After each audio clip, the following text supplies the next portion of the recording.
A mentor for international competitions, including coaching a team to a Genius Olympiad bronze medal, Jadid is also a published researcher and holds the intellectual property rights for a VB8 Excel simulation he developed, showcasing his deep commitment to hands-on, innovative science education.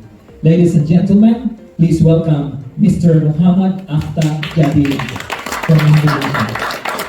Good afternoon, everyone. So my name is Afta, and this is my proposal. The title is Integrating AI to Enhance the Student Understanding of Sound in Word.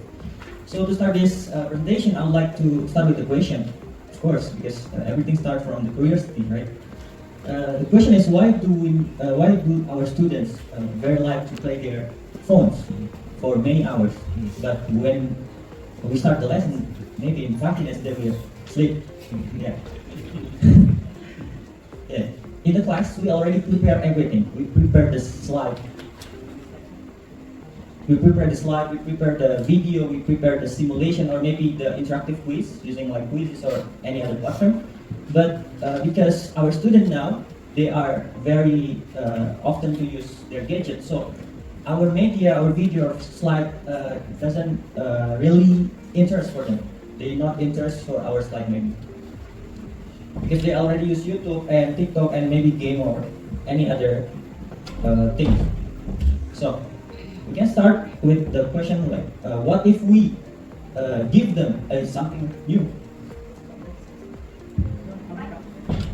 We can give them something new that they didn't get it from anywhere. Or maybe what if we ask them not just to watch and listen, but we ask them to create something.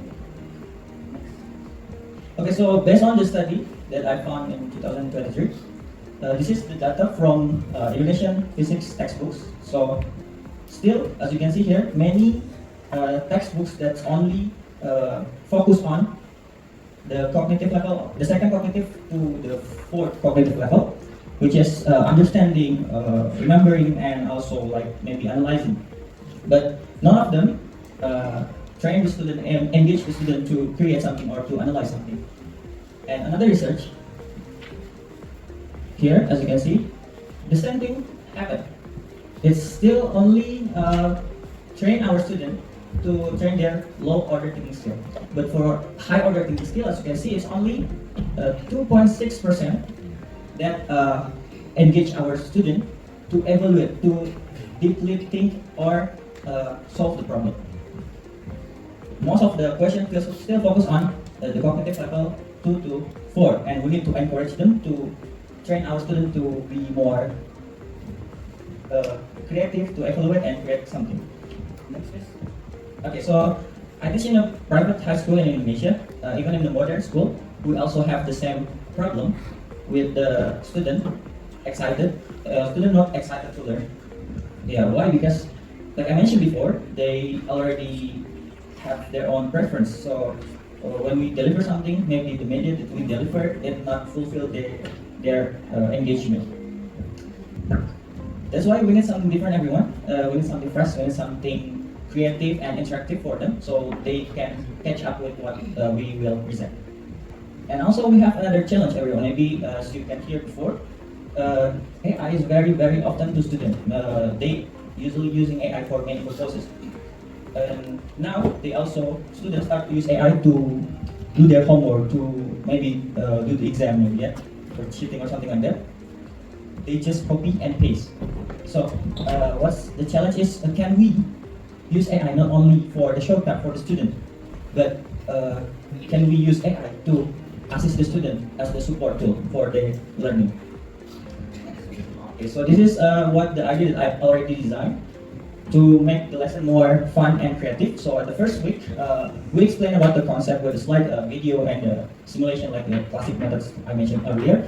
And on the second week, we do the experiments with the worksheet that students need to fulfill, like they do the experiment with the Pythaverse, so they can use the sensor in their phone to calculate the speed of sound, something like that. And they have the hands-on experience on that phase.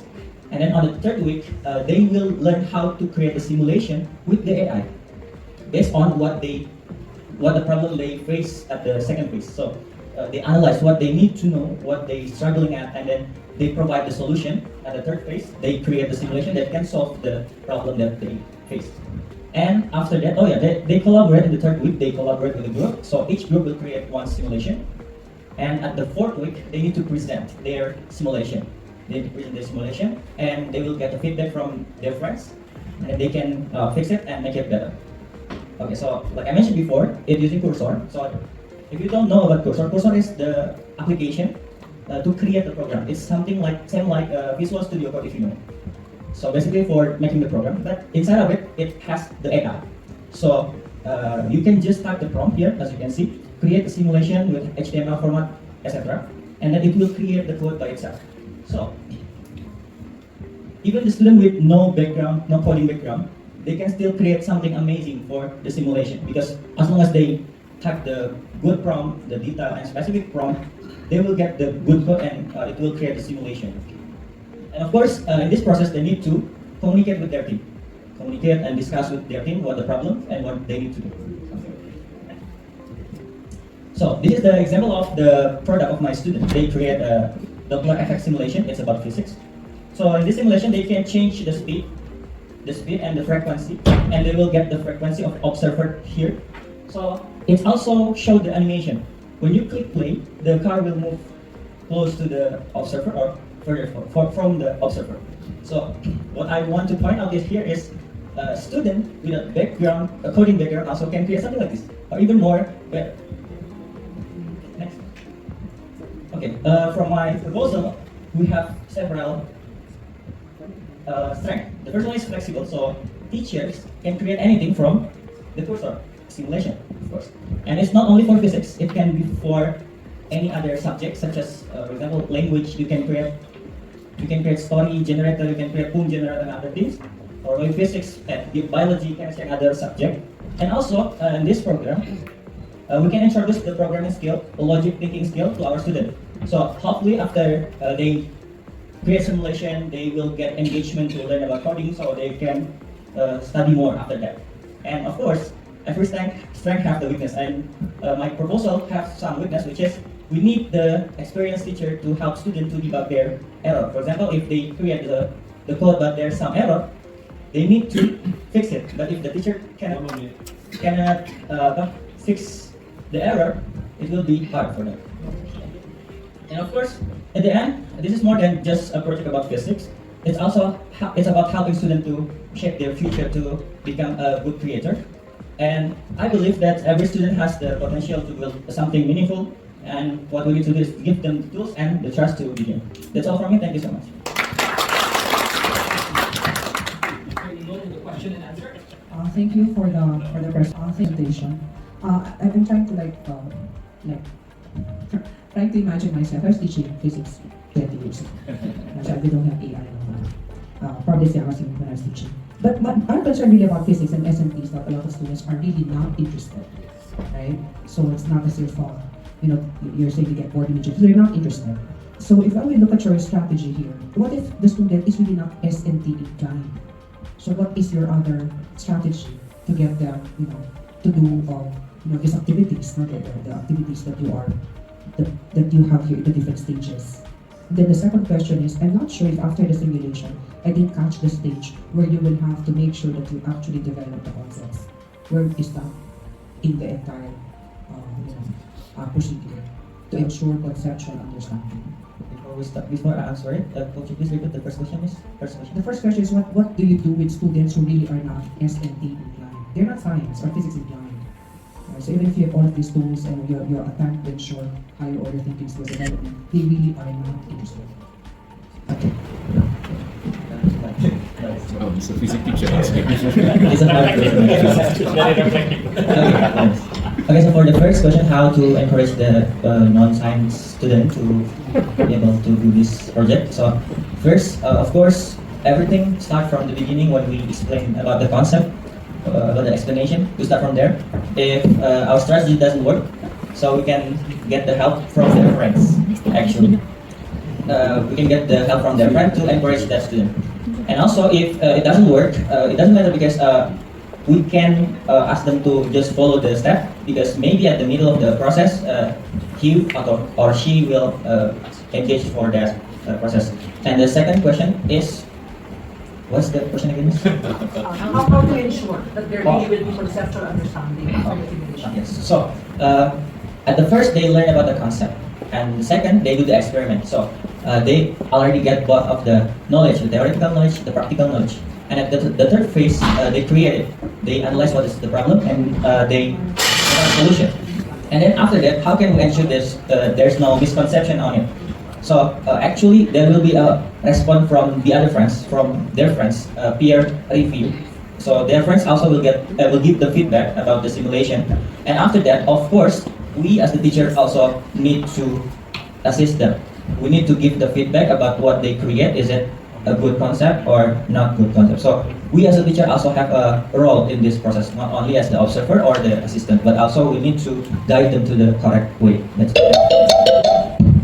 Thank you.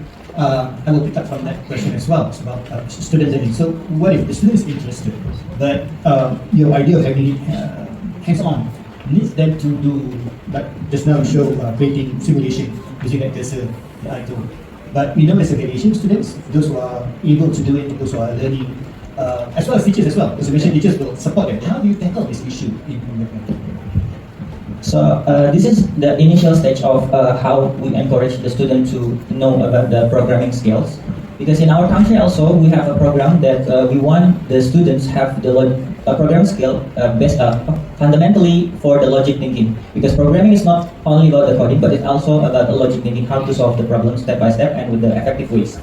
We want to encourage them like that. So hopefully after this, because in what I explained earlier, students don't need to have the coding background, right? It's only about logic. As long as they understand the concept, they can create a prompt that very suitable with the concept. And after that, it will create a simulation. And after that, because they work in a group, so their friends in that group also will get the feedback, give the feedback for the simulation and some correction.